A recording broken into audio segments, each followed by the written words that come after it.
Olá, tudo bem? Que alegria mais uma vez nós estarmos juntos para o nosso encontro da família Conviver, e eu quero dar as boas-vindas a todos vocês que se aproximam para esse momento de reflexão. Nós estamos começando hoje uma nova série, Conviver em Movimento. No mês de março, nós vamos comemorar os nossos 2 primeiros anos como comunidade de fé. Na verdade, o nosso primeiro ano foi um ano totalmente presencial, e o ano passado, com a chegada da pandemia, muitos dos nossos encontros, ou a maioria deles, aconteceu de forma online, e a partir do mês de setembro nós, de forma híbrida, estamos tendo os nossos encontros até então. Mas a gente quer, nesse tempo em que a gente comemora os nossos 2 primeiros anos de comunidade, pensar sobre alguns hábitos, alguns ritmos que nos ajudam a viver aquilo que é essencial para nós como comunidade de fé, que é viver em missão. Nós conversamos um pouco sobre isso domingo passado, no nosso Domingo da Visão, e eu quero repartir de novo com você aquilo que é o nosso jeito de ser igreja, que é o seguinte: somos uma igreja simples, que prioriza relacionamentos, fazendo discípulos para uma vida em missão. O trilho que nós decidimos percorrer como comunidade de fé é o da missão. Cremos que existem várias formas. Deus atua na sua multiforme graça no que diz respeito a fazer e viver igreja. Deus pode dar, e assim Ele faz, ênfases diferentes para cada comunidade local. Mas o nosso entendimento bíblico, teológico, que nos faz viver a igreja, é um entendimento que Deus está em missão, que a missão é dele. Por isso nós queremos viver igreja a partir desse paradigma da missão de Deus. E aí uma frase do Chris Wright que pode nos ajudar a entender um pouco mais sobre isso é a seguinte: não é que Deus tem uma missão para a igreja, e sim que Ele tenha uma igreja para a sua missão. A nossa razão de existir, o nosso negócio, os nossos esforços, tudo que a gente quer viver e oferecer para a nossa família de fé, tem como objetivo isso: preparar os discípulos para uma vida em missão. Não há nada mais importante para nós do que prepararmos os discípulos de Jesus, fazermos discípulos para que eles, ao voltar à vida, eles estejam e entendam isso, que nós estamos em missão. E para a gente começar a nossa conversa e começarmos essa série, nós queremos falar sobre esse tema, vidas questionáveis. Ao ouvir talvez essa expressão num primeiro momento, isso pode trazer certa dubialidade, vamos dizer assim. Mas em que sentido, né, nós vamos viver uma vida questionável? E a nossa ênfase e o nosso desejo nessa reflexão aqui é incentivar você, encorajar você a viver uma vida que levante perguntas, que levante questionamentos. Queremos que a nossa comunidade, ela tenha essa consciência, que se nós de fato vivermos o Evangelho de Jesus, a nossa vida vai ser questionada. As pessoas vão fazer perguntas para nós. E quando a gente trata desse assunto, a pergunta que logo surge é: Davi, mas o dom de evangelista é para todos? Efésios vai nos mostrar que há um dom específico, que Deus levanta, o Espírito capacita pessoas específicas com o dom da evangelização.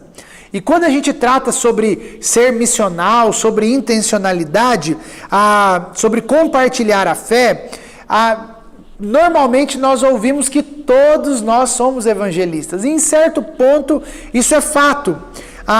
Mas também algumas pessoas, quando a gente afirma isso, que todos somos evangelistas, talvez algumas pessoas já olham para mim e digam assim: Davi, mas isso não é para todo mundo. Eu não sei falar, eu não tenho dom, eu não consigo evangelizar com clareza e de uma maneira prática, vamos assim dizer.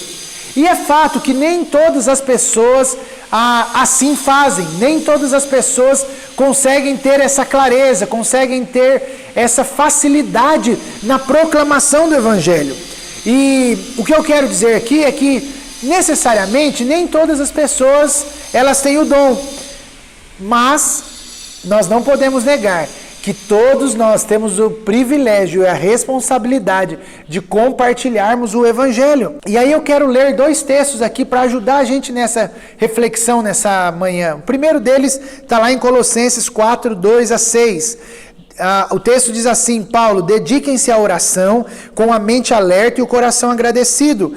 Orem também por nós, para que Deus nos dê muitas oportunidades de falar do segredo a respeito de Cristo.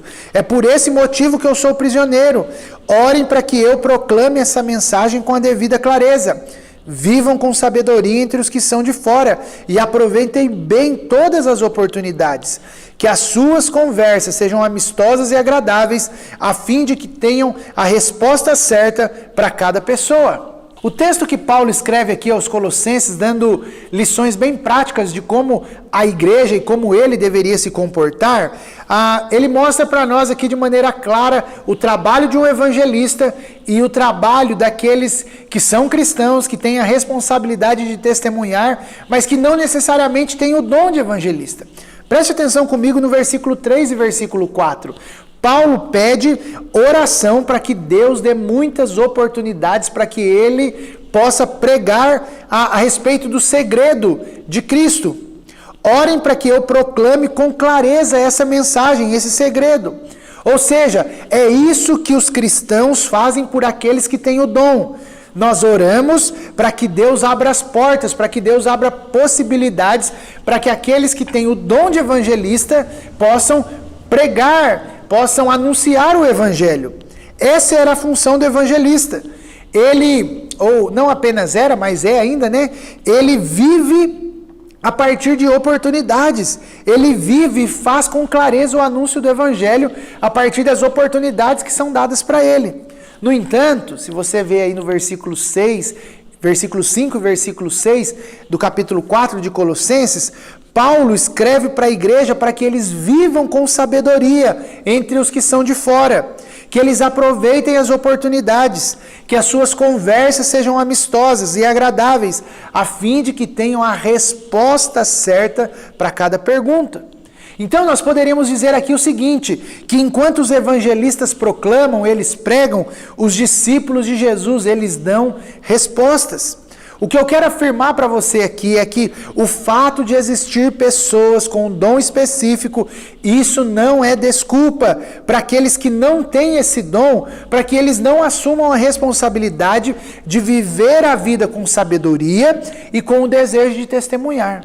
O testemunho, ele não é apenas para aqueles que têm o dom, mas o testemunho, essa responsabilidade de contar aos outros o que Jesus fez na nossa vida, é para todos.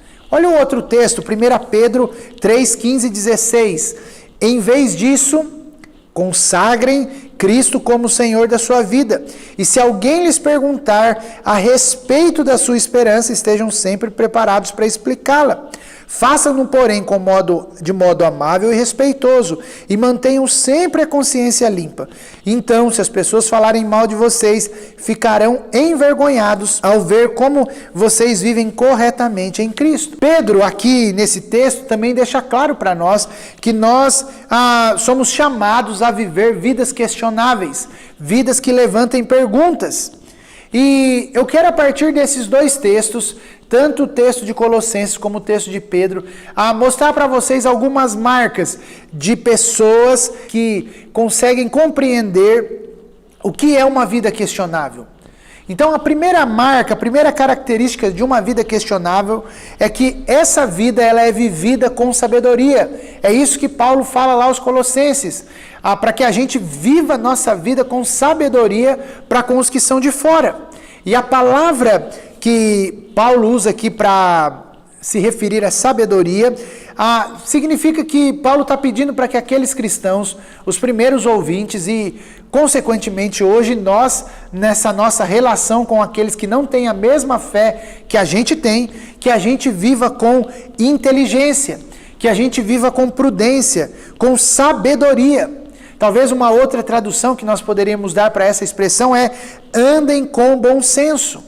Há um texto paralelo a esse de Colossenses, que é Efésios capítulo 5:15, quando Paulo vai dizer o seguinte: portanto, sejam cuidadosos em seu modo de vida, não vivam como insensatos, mas como sábios.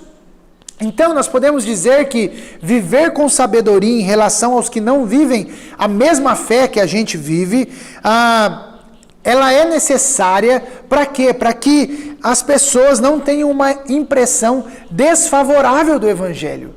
Viver com sabedoria, de alguma forma, ela é viver e dar um bom testemunho. Viver com sabedoria é a vida que é vivida a partir desse conhecimento de Deus, da sua palavra, e que de alguma forma, porque nós conhecemos Deus e fomos transformados por Ele, esse evangelho agora vai ter reflexo nas nossas relações. O andar em sabedoria, isso é muito importante, nos livra de perigos. Olha o que Jesus diz lá no Evangelho de Mateus, capítulo 10, versículo 16. Ouçam, eu os envio como ovelhas no meio de lobos. Portanto, sejam espertos como as serpentes e simples como a pomba. Ou seja, viver com esperteza, de alguma maneira, é viver com sabedoria, porque nós estamos sendo enviados como ovelhas no meio de lobos. Por isso, eu posso afirmar para você que viver com sabedoria é viver uma vida coerente, atenta, inteligente, tanto para a nossa proteção, preste atenção nisso, como também para o nosso testemunho. Viver com sabedoria vai nos proteger, mas também vai servir de um bom testemunho. Essa é a primeira característica de quem vive uma vida questionável. Ele vive a sua vida com sabedoria. Mas o texto de Paulo vai continuar dizendo o seguinte: para que a gente aproveite as oportunidades. Então eu quero afirmar aqui que viver uma vida questionável é viver uma vida que aproveita as oportunidades que a própria vida nos dá e que Deus também nos dá através da nossa vida. Essa é uma consequência de uma vida com sabedoria. Se você vive sabiamente, oportunidades serão abertas. E Paulo diz aqui que nós devemos aproveitar. Mas o que significa aproveitar as oportunidades? Aproveitar as oportunidades aqui, a ideia é que a gente aprenda a fazer o bem. Na passagem paralela lá de Efésios 5:15, Paulo vai dizer para a gente ser cuidadoso e viver com cuidado, porque os dias são maus. Se você quer que a sua vida suscite perguntas, você precisa aprender a aproveitar as oportunidades. As oportunidades de fazer o bem enquanto você vive, enquanto você trabalha, enquanto você faz aquilo que você faz. Então, fazer o bem, nesse contexto, é ter coragem, mas ter bom senso. Uma coisa não exclui a outra. Fazer o bem vai demandar de nós muita coragem, mas também vai demandar de nós um bom senso. Por isso nós precisamos da sabedoria também. Aproveitar o tempo, aproveitar as oportunidades tem a ver em aproveitar o tempo. E muitos aí estudiosos da inteligência emocional, as pessoas aí que trabalham com a questão do tempo e do desenvolvimento humano, eles vão dizer que o que nós temos de mais precioso hoje na nossa vida é o nosso tempo, e nós temos que aproveitá-lo. E como aproveitar bem o tempo? É fazendo bem. É vivendo com sabedoria, fazendo e promovendo o bem aonde quer que a gente esteja, porque promover o bem, fazer o bem, aproveitar as oportunidades, faz com que as pessoas levantem questionamentos, com que as pessoas suscitem perguntas. Por que nós fazemos o que fazemos? Por que ajudamos como ajudamos? Por que nos envolvemos em causas que nós nos envolvemos? de justiça, de misericórdia. Porque nós entendemos que viver uma vida questionável é viver uma vida que faz o bem. Não importa a pessoa, não importa a religião, não importa a situação. Nós somos um povo que aproveitamos as oportunidades fazendo o bem. Mas o texto de Paulo continua dizendo que uma vida questionável, nesse trato com os de fora, a gente vai ter conversas, e as nossas conversas elas devem ser amistosas e agradáveis. Se você prestar atenção, no versículo 5, Paulo está falando sobre conduta, viver com sabedoria e aproveitar as oportunidades. Mas no versículo 6 ele fala sobre a nossa conversa. Uma outra versão aí, nesse versículo vai ser traduzido assim: que a palavra dita por vocês seja sempre agradável, temperada com sal, para que saibam como devem responder a cada um. Então as nossas conversas com os nossos amigos, vizinhos, e essa é a ideia dessa palavra aqui no original, elas deveriam ser carregadas de graça. Ser carregada de graça é ter conversas agradáveis. Mas também a nossa palavra ela tem que ser temperada com sal, que é para prevenir a insipidez, aquilo que não dá gosto. A nossa conduta abre possibilidades para conversa, mas não adianta nada se a nossa conversa não for cheia de graça, se ela não for agradável, se ela não for temperada com sal. É isso que Paulo está dizendo. Preste atenção que ela é carregada de graça, mas o sal faz com que ela seja uma palavra carregada de bom senso, para nós respondermos, e isso é muito importante, as perguntas que as pessoas estão nos fazendo. Falamos aqui na nossa comunidade, isso é uma fala recorrente e constante, que nós somos um povo de uma história. Por isso eu acredito que nós devemos aprender a termos boas conversas, a contar histórias, a responder as perguntas que são nos feitas. Sermos, e aqui eu quero ser bem prático mesmo, a gente deveria ser bom de conversa. Assim como o sal, ele dá tempero, dá um gosto bom para as nossas refeições, assim deveria ser a nossa fala. Não é o sal que está faltando, mas também não é o sal em excesso, mas é o sal no ponto. Lembre que quando nós conversamos, cada pessoa tem uma história, tem uma idade, tem uma capacidade de entendimento, tem circunstâncias da vida. Por isso o Paulo diz que a gente tem que ter boa conversa para a gente saber responder a cada um. Mas a minha oração aqui, o que eu queria que você guardasse, é que não nos falte palavras agradáveis e amistosas quando nós formos conversar. Por isso eu afirmo para você que a nossa fala ela deve ser atraente e não repelente. Quantos amigos que nós temos e que nós conhecemos e que você já deve ter ouvido, que por ter uma fala totalmente contrária a essa que Paulo está nos orientando, uma fala agradável, cheia de graça, temperada com sal, eles têm uma fala totalmente oposta a isso. É uma fala carregada de peso, de julgamento. E não é esse tipo de conversa que nós somos chamados a ter, se nós queremos ter uma vida questionável. E aí eu quero aqui olhar para o texto de Pedro, e a partir do texto que nós lemos, quando ele diz, consagrem a sua vida a Cristo como Senhor, e se alguém lhes perguntar a respeito da sua esperança, estejam preparados para explicá-lo, façam-no, porém, de modo amável e respeitoso. Eu quero pensar aqui em mais duas características de quem tem uma vida questionável. De alguma forma, essa vida que é consagrada a Deus, que se entregou totalmente àquilo que Jesus fez na cruz do Calvário, ela vai levantar perguntas. E Pedro diz que nós devemos estar preparados para explicar a razão da nossa esperança, a razão da nossa fé.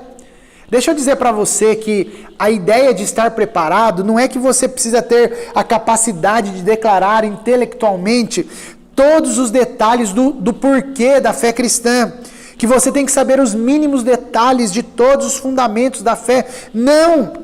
Mas se a sua vida está entregue, ela foi consagrada, se a sua esperança está nele, você não precisa ter medo de dar explicação.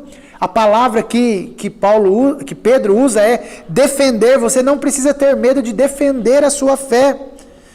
Mas a defesa que nós precisamos e podemos dar não é uma defesa ameaçadora, julgadora ou belicosa, não, de maneira alguma. Pedro vai dizer para nós que quando nós fizermos assim, quando nós formos dar essa resposta, a resposta da nossa fé, a resposta da nossa esperança, nós devemos fazer, e esse aqui é o último ponto, de modo amável e respeitoso.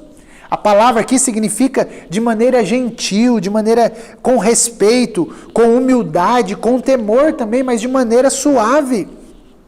Gente, vamos admitir que nós vivemos dias difíceis, dias tensos, em que todo mundo quer dar opinião sobre alguma coisa, sobre todos os assuntos.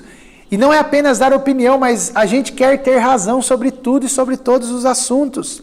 Mas lembre-se, se você, se nós quisermos ter uma vida que levante perguntas, a nossa defesa da fé, a nossa explicação, o nosso testemunho, ele não é amedrontador, ele não é bélico, mas o que Pedro está dizendo é que ele é dado, essa resposta é dada de forma amável, gentil e respeitosa. Mas deixa eu dizer outra coisa para você, que nós não temos como dar respostas às perguntas que as pessoas nos fazem, se nós não conhecemos a nossa fé. Embora eu disse que você não precisa saber tudo,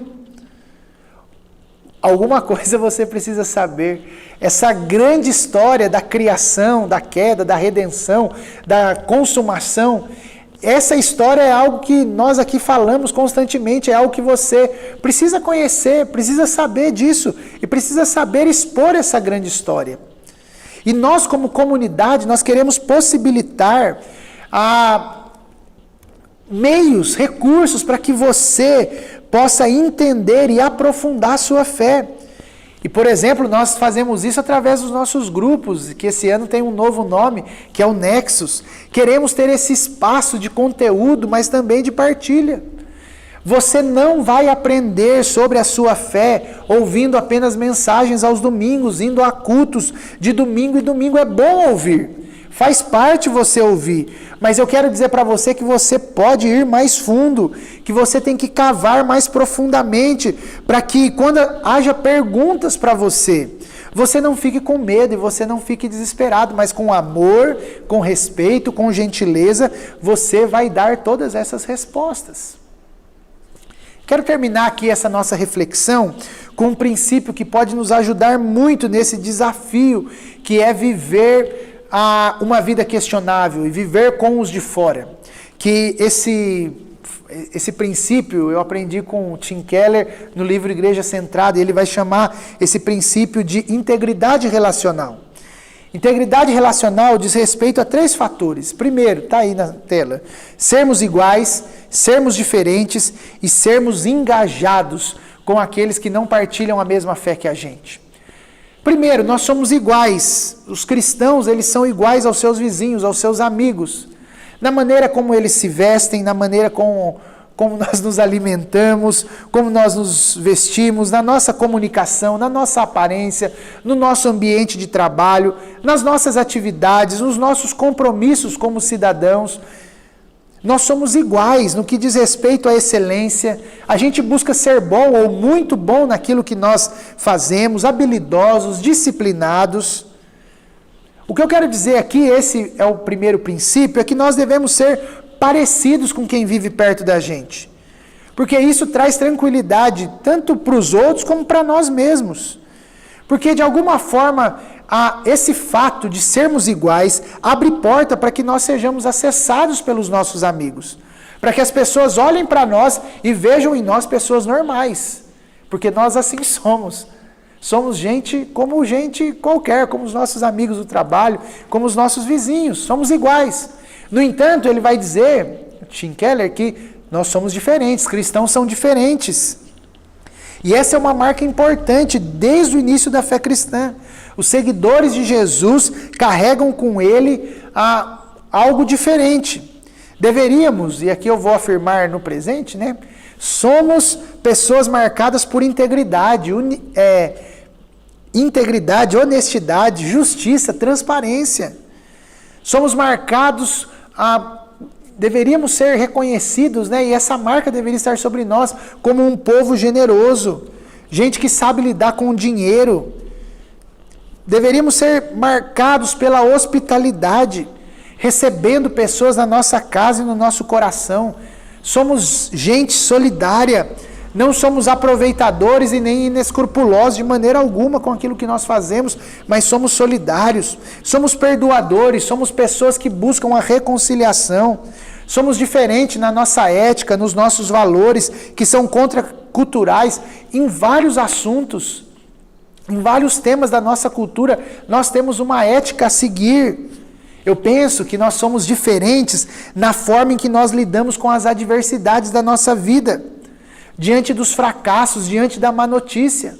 Como que um cristão lida quando ele recebe uma notícia de uma doença terminal, de um desemprego, de uma situação desfavorável? Nós não nos desesperamos, nós não acabamos com os nossos cabelos e não sabemos mais o que vai ser da nossa vida. Não, nós sabemos como lidar. E aí sim nós somos diferentes daqueles que talvez não seguem Jesus.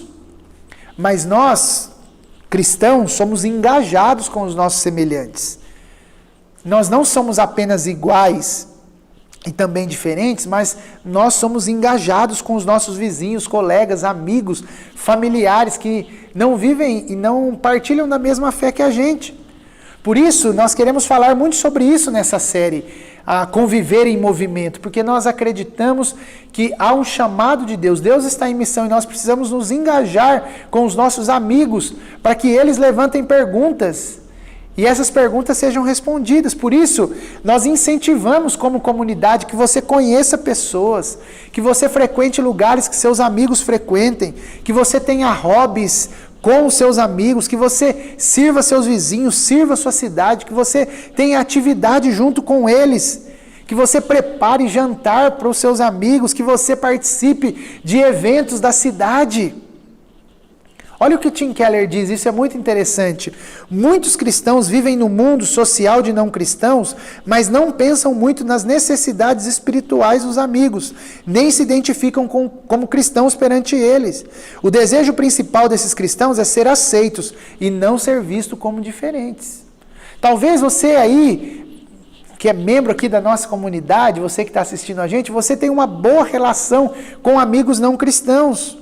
Mas você não para pensar muito nas necessidades espirituais. E se você for julgar e sondar o seu coração, no fundo, você não quer ser visto como um diferente, mas você quer apenas que eles te aceitem. Mas o chamado é para que a gente seja diferente. O oposto disso também ocorre. Nos identificamos como cristãos diante dos nossos amigos, mas nós não nos engajamos com ele. Porque nós nos engajamos apenas na vida religiosa, na vida da igreja.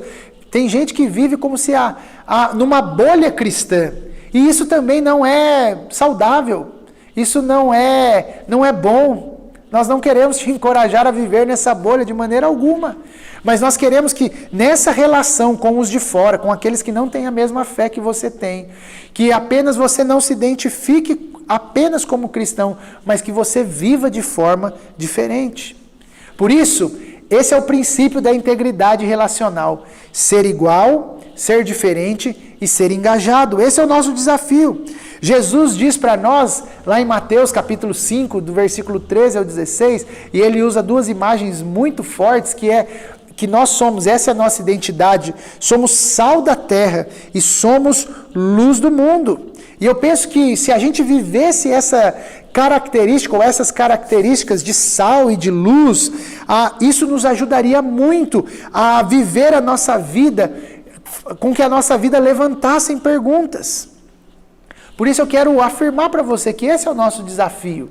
O desafio de ser sal, de ser luz, e vivendo essa nossa identidade, que as perguntas se levantem, que as perguntas surgem. E eu quero te incentivar aqui, a te encorajar a viver uma vida questionável. E a partir do próximo domingo a gente vai falar sobre alguns hábitos. A gente vai falar sobre alguns ritmos de vida que nos ajudam a viver essa vida questionável a partir de hábitos que eu e você podemos desenvolver para que a gente viva essa vida questionável. Para terminar, eu queria colocar algumas coisas para a gente pensar. para a semana. E a primeira delas é: viva com sabedoria e aproveite as oportunidades. E talvez você diz: Davi, como que eu vou viver com sabedoria? Talvez uma dica aqui, um conselho bem prático para você: leia o livro de Provérbios. Provérbios tem muita sabedoria para a vida. E nós precisamos desse tipo de sabedoria para viver bem, para aproveitar as oportunidades. Por isso, se você quer viver uma vida questionável, uma vida que levante perguntas, viva com sabedoria. Mas em segundo, eu diria para você ter conversas agradáveis, conversas cheias de graça, conversas amistosas com seus amigos e colegas. Seja conhecido como alguém que tem boas conversas. Nesse tempo que nós estamos vivendo, tempo tão difíceis, onde nós estamos, as nossas conversas quase giram em torno das mesmas coisas. A sua conversa, ela tem que ser temperada como um sal. Que nas nossas conversas a gente apresente o sentido da vida, apresente aquilo que a gente crê de alguma maneira. Que você seja uma pessoa boa de conversa, que as pessoas gostem de ouvir você, que elas gostam de estar com você. A melhor coisa que existe, é estarmos na presença de pessoas boas de conversa. Mas aquelas pessoas que às vezes você já conhece, você tem, que não são agradáveis, porque a conversa não é boa. Que você não seja esse tipo de gente, mas que você tenha... que as suas conversas elas sejam agradáveis, que elas tragam diferença para as pessoas que vivem com você. E por último, eu diria para você: aprofunde a sua fé, conheça a sua fé. E se você é da Conviver, a partir do mês de março você vai ter oportunidade de fazer isso através do Nexus, que é essa plataforma que nós estamos oferecendo para que a gente aprofunde a nossa fé e para que a gente seja treinado uns com os outros a respeito da fé cristã. Nós, a partir de março, vamos estudar os evangelhos, queremos estudar a vida, a obra de Jesus. E vai ser muito importante você fazer parte disso. Nós estamos oferecendo, estamos preparando um material para que você seja preparado, para que quando fizerem perguntas, você saiba responder. É importantíssimo, você sabe que para nós como comunidade, esse encontro de meio de semana, de pequeno grupo, de discipulado, isso é importantíssimo para nós. Por isso, coloque na sua agenda, seja intencional e aprofunde a sua fé. Viver com sabedoria e aproveitar as oportunidades, ter boas conversas e aprofundar a sua fé. Nós acreditamos que isso vai nos ajudar a termos vidas questionáveis. Quero convidar você a estar com a gente nas próximas semanas. Queremos pensar sobre ritmos, sobre hábitos que nos ajudam a nos engajarmos com os nossos amigos, com os nossos familiares, colegas de trabalho, para que as nossas vidas sejam questionáveis, para que tenhamos hábitos que façam com que as pessoas se interessem, não pela nossa igreja, mas que elas se interessem por Jesus, por aquilo que Ele fez, por aquilo que Ele pode fazer na vida de cada um deles, tá bom? Fique com esses desafios, seja desafiado a viver uma vida questionável. Quero orar com você para a gente terminar esse nosso tempo. Deus, quero apresentar aqui a vida de cada um dos meus irmãos que se juntam com a gente nessa hora, para ouvir essa palavra e ser desafiado por ela. Queremos ter vidas questionáveis, talvez temos vivido uma vida morna, uma vida tranquila demais, mas como discípulos de Jesus, nós queremos viver vidas que levantem perguntas. Queremos viver com sabedoria, queremos saber aproveitar bem as oportunidades, queremos ter boas conversas, não queremos ser mais mas conversas que marquem a vida das pessoas. Queremos aprofundar a nossa fé, queremos conhecer melhor o Senhor. Por isso que isso seja algo importante para nós, algo que, se necessário for, a gente coloque na agenda. Que o Teu Espírito nos incomode a não termos uma vida mediana, mas queremos ter uma vida profunda, uma vida marcada pelo Teu Espírito e marcada pelo Senhor mesmo. Queremos viver uma vida que levante perguntas e que as pessoas, ao olharem para nós, a conversarem com a gente, que elas possam ser incomodadas, desafiadas.